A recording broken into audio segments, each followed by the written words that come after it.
Presidenta. 1 de octubre de 2024, 11:25 horas.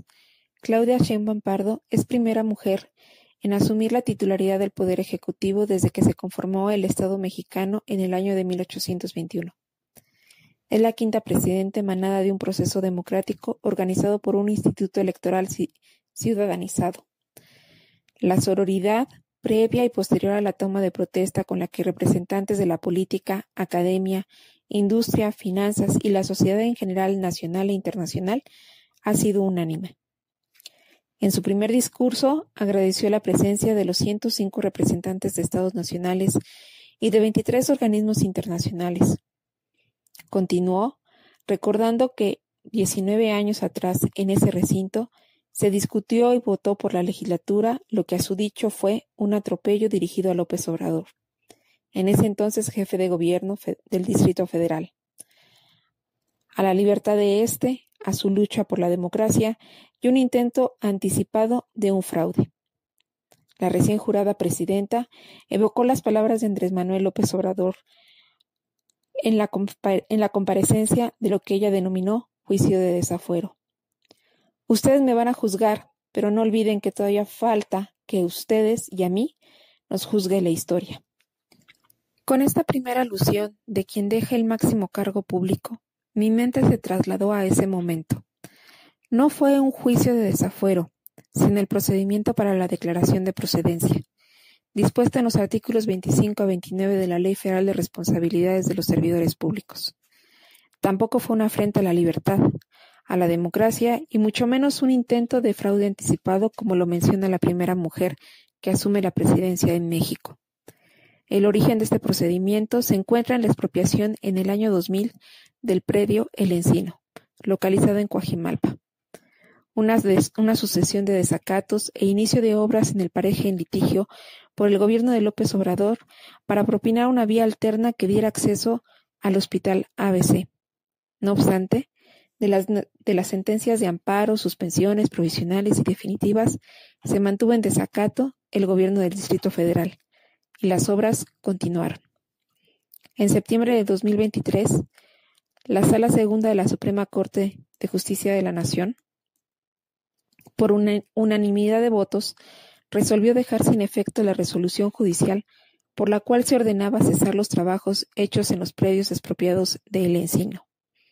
No obstante, el 18 de mayo de 2004, la entonces Procuraduría General de la República continuó el proceso ante el Poder Legislativo para que se resolviera la existencia o no de elementos que justificaran la procedencia de retirar el fuero al entonces jefe de gobierno del Distrito Federal, por el desacato de distintas órdenes y sentencias judiciales, y hasta aquí todo se trataba de algo que a López Obrador le cuesta mucho trabajo cumplir: la ley y los mandatos que ésta y las autoridades judiciales emiten, una vez analizada la legalidad del acto de autoridad.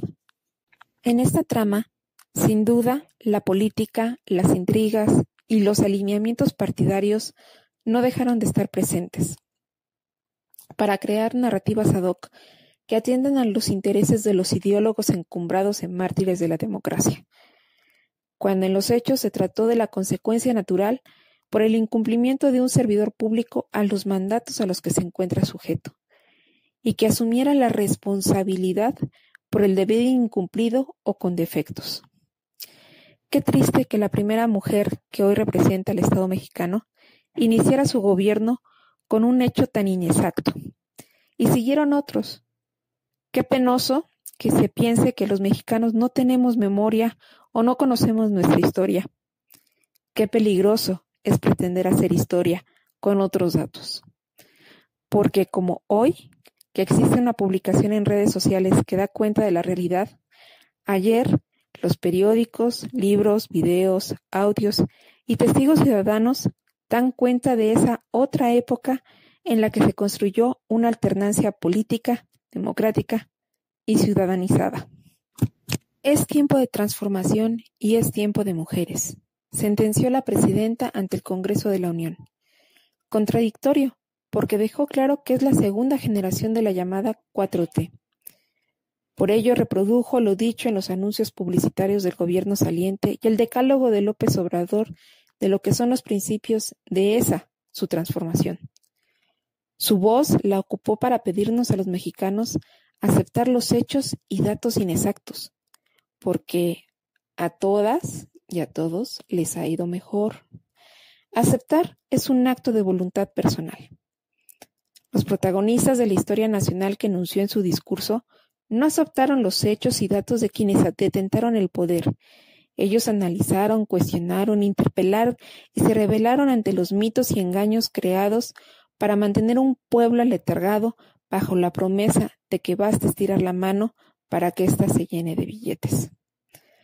Prosiguió su discurso con una voz chillona y en ocasiones entrecortada, para decir que las libertades de expresión, prensa, reunión y movilización son un principio democrático que no reprimirá al pueblo, respetará los derechos humanos y nunca usará la fuerza del Estado para reprimir al pueblo, porque nosotros somos demócratas. Al paralelo que pronunciaba estas palabras en las inmediaciones de Avenida Reforma, profesionales del derecho, trabajadores del Poder Judicial y ciudadanos salieron una vez más para que su voz fuera escuchada, sus demandas atendidas ante una reforma judicial regresiva, politizada y que no atiende las necesidades de la procuración y importación de justicia. Conclusiones a las que se arribaron nacional e internacionalmente por parte de expertos juristas, académicos y ciudadanía organizada, no solo los integrantes del Poder Judicial, como se pretende hacer creer. La reforma judicial fue impulsada por el Ejecutivo saliente como parte de una vendetta al ser declarado inconstitucional por parte del Pleno de la Suprema Corte de Justicia de la Nación el paquete de reformas conocido como Plan B, por no cumplir con el proceso legislativo previsto en la ley, no porque el contenido de esta fuera violatorio. La reforma judicial se votó por un recién instalado Congreso sin análisis y discusión. Esos que se dicen demócratas, que fueron impuestos por una retorcida interpretación de sobrerepresentación para acaparar los espacios destinados a las minorías. No por el voto de 36 millones de mexicanos como repiten sin parar. Una mentira dicha 1000 veces no deja de ser mentira, pero aturde la razón. No obstante la denuncia hecha por las víctimas y sus pruebas, debemos aceptar que no se coaccionó el voto libre de diputados y senadores, que no hubo intercambio de votos por la desaparición de órdenes de aprehensión, bloqueos de cuentas bancarias y desapariciones y retenciones forzadas, porque es mejor aceptar que a todas y a todos les ha ido mejor. Y tener presente la sentencia de la presidenta. Cualquiera que diga que habrá autoritarismo está mintiendo. La presidenta recordó que durante mucho tiempo las mujeres fuimos anuladas y por eso respetuosamente pidió que se le nombre presidenta, con A al final, porque solo lo que se nombra existe. Tiene razón. Me adhiero a su invitación. Le diré con respeto, presidenta, porque quiero que a México le vaya bien. Si eso es necesario para que conozcamos a Claudia Sheinbaum Pardo como una mujer con capacidad de decisión, liderazgo y, sobre todo, independiente. Que nombre las cosas como son, reconozca errores y aciertos en su gobierno, escuche y atienda las demandas de los mexicanos y actúe en beneficio de los mexicanos, para no defraudar un pueblo que trabaja, se esfuerza y lucha por no ser anulado por mayorías sordas. Quiero conocer esa mujer que cumpla su palabra, que trabaje para cumplir el mandato, es decir, la orden que el pueblo mexicano le encomendó, y ella juró cumplir la Constitución, la ley, que respete y vele que los derechos fundamentales, todos los que estamos en el territorio nacional, sean garantizados y ejercerlos libremente, aun si esto implica estar en contra de los intereses de su ideólogo paternalista, al que le dedicó más del 65% de su discurso en enaltecer su nombre, a ese al que le envió besos y abrazos y le agradeció el que ella esté ahí. Presidenta, no basta con ser la primera, hay que ser la mejor.